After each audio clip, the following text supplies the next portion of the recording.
বিভিন্ন স্থানত গলে ছাত্ৰ-ছাত্ৰীসকলে এডিআৰইৰ পৰীক্ষাসমূহ কেতিয়াও অনুষ্ঠিত হ'ব সেই বিষয়েও মোক প্ৰশ্ন কৰে।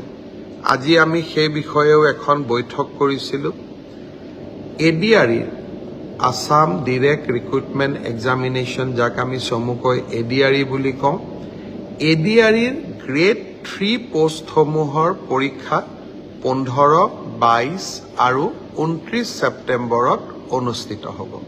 মই আকৌ এবাৰ কৈছোঁ যে গ্ৰেড 3 পোষ্টসমূহৰ বাবে ইণ্টাৰভিউ 15, 22 আৰু 29 ছেপ্টেম্বৰত অনুষ্ঠিত হ'ব। এই পৰীক্ষা এইবাৰ লোকসেৱা আয়োগে পতা পৰীক্ষাৰ আৰ্হিত হ'ব।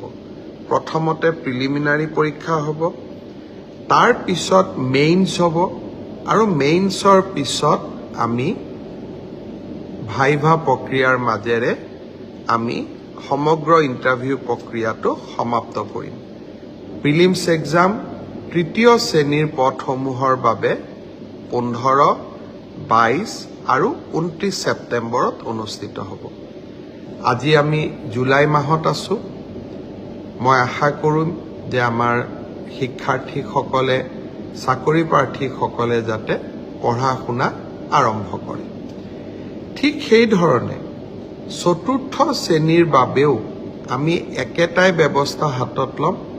প্ৰথমতে প্ৰিলিমছ, তাৰপিছত মেইনছ আৰু তাৰপিছত ভাইভা ভচি।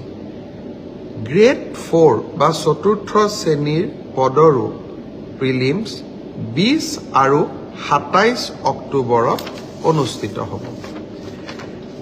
আমাৰ গ্ৰেড 3ত প্ৰায় 7,500 পোষ্ট আছে আৰু গ্ৰেড 4ত প্ৰায় 4,500 বা আৰু অলপ 100-200 বেছি, ইমানখিনি আমাৰ পোষ্ট খালী হৈ আছে। এটা স্বচ্ছ নিযুক্তি প্ৰক্ৰিয়াৰ মাজেৰে আমি এই পদখিনি পূৰণ কৰিম।